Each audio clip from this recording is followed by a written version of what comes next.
ॐ नमः शम्भवाय च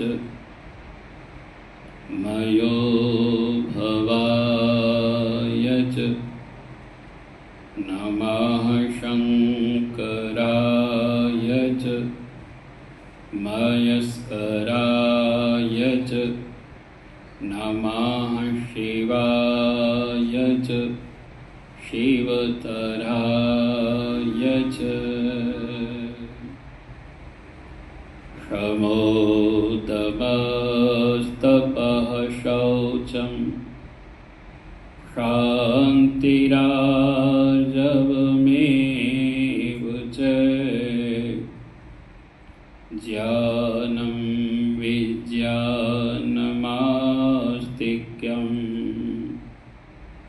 ब्रह्मकर्म स्वभावजम्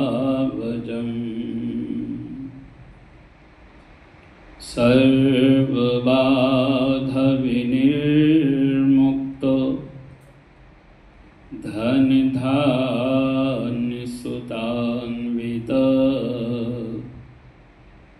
मनुष्यो मत्प्रसादेन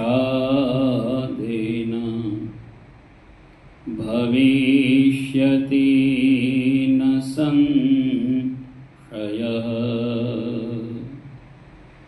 ॐ हमारा महादेव है, वेद हमारा धर्म, आर्य हमारा नाम है, सत्य हमारा कर्म। ओम शांति शांति शांति।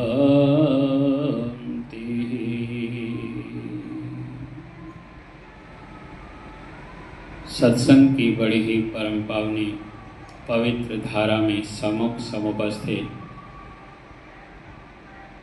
याज्ञिका पूज्य माता इंदुपुरी जी, सम्माननीय अन्नपूर्णा मातृशक्ति, देव के दुलारे भद्र प्रिय सज्जनों, बहुत ही सुंदर चर्चा अभी हम जहां भजनों के माध्यम से श्रवण कर रहे थे, वहीं श्रीमद् भगवत गीता जी का पारायण चल रहा था और एक चिंतन हमारे सम्मुख दिया कि चाहे भूमि है, चाहे आकाश है, चाहे देवता है, प्रकृति के 3 गुणों से कोई भी मुक्त नहीं है। इसीलिए हम सबका एक स्वभाव बना हुआ है और इसी स्वभाव के कारण से परमपिता परमेश्वर ने हमें 4 विभागों में रखा हुआ है और इन्हीं 4 विभागों से हमारी मनुष्य जाति का कल्याण है, हमारे समाज और हमारे राष्ट्र का कल्याण है। और उसी में द्विज, क्षत्रिय, वैश्य और शूद्र, ये 4 स्वभाव से वर्ण किए गए भाव हैं, जिनको हम 4 वर्ण कहते हैं। भगवान श्री कृष्ण ने इन वर्णों के गुणों की चर्चा की कि किस किस वर्ण को क्या क्या गुण अपने जीवन में अपना करके इस समाज की उन्नति में सहयोग देना चाहिए।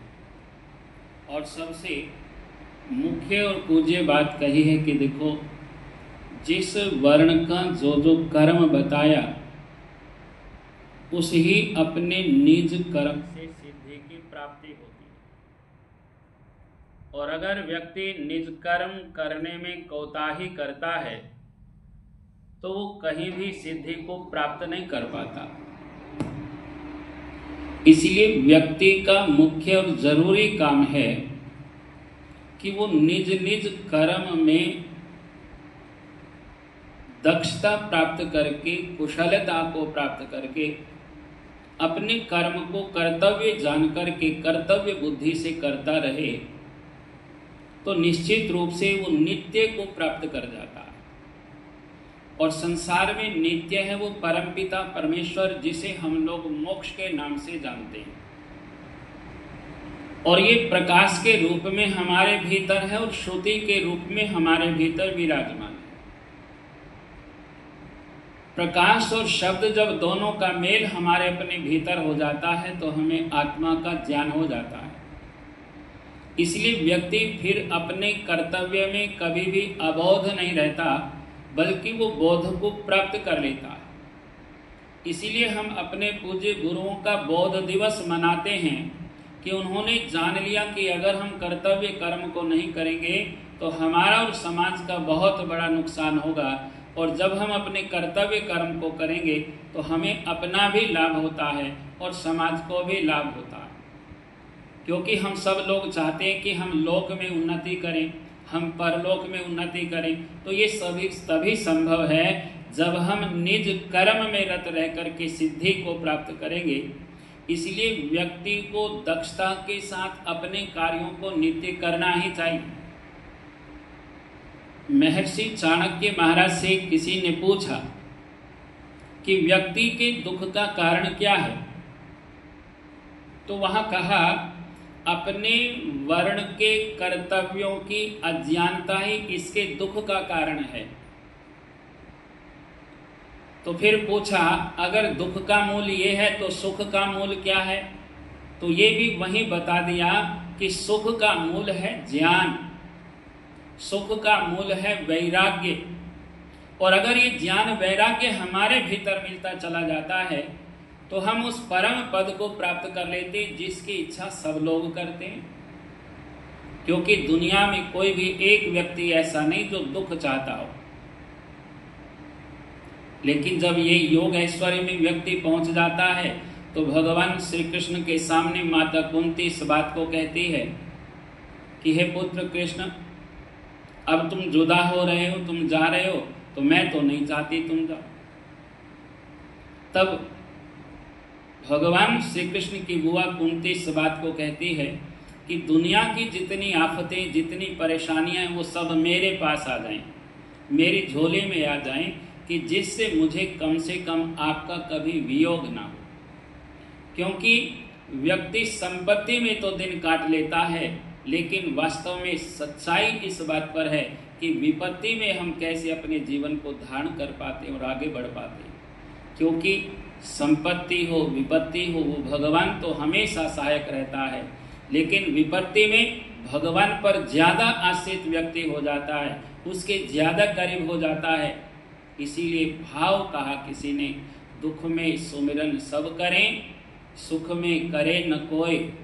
कहते कि व्यक्ति दुख में भगवान का सिमरन करता है, इसलिए बार बार भक्त ये कहता है कि प्रभु मुझे दुख दे, अर्थात इन संतापों से तपित दुखों को मैं दूर कर सकूं।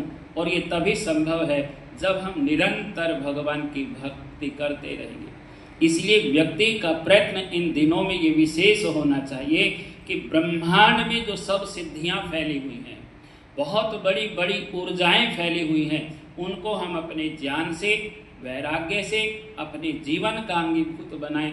ज्ञान और वैराग्य से इस लोक को भी तरें और परलोक को भी हम तर जाएं। निश्चित रूप से उस परम सिद्धि को हम प्राप्त कर लें। और ये तभी संभव है माता और सज्जनों, जब हम अपने जीवन में ये देखेंगे आज ही हम हैं, कल हो सकता न रहे, क्योंकि कल का कोई भरोसा नहीं। शास्त्रों में कहा कल नाम तो काल का है। इसलिए जो आज है, वर्तमान है, अभी अभी है, इसी काल में ये समझो कि मुझे भगवान को प्राप्त करना है। और अगर हम कल के भरोसे बैठे रहे तो कुछ भी कर न पाएंगे। इसीलिए कहा काल करे सो आज कर, आज करे सो अब, पल में प्रलय होएगी, फेर करेगा कब। इसीलिए हमारे यहाँ ऐसे ऐसे शब्द उच्चारण किए।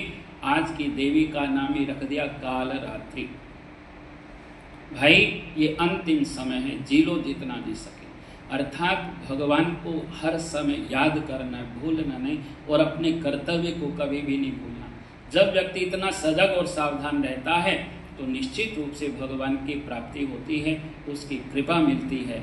सो हम सब लोगों को इन 9 दिनों में आज आज्ञा चक्र से थोड़ा सा आगे बढ़ना है और वो चर्चा है सहस्रार चक्र की। ये वो चक्र है, जब ये खुल जाता है तो हमारे भीतर एक रस टपकने लगता है।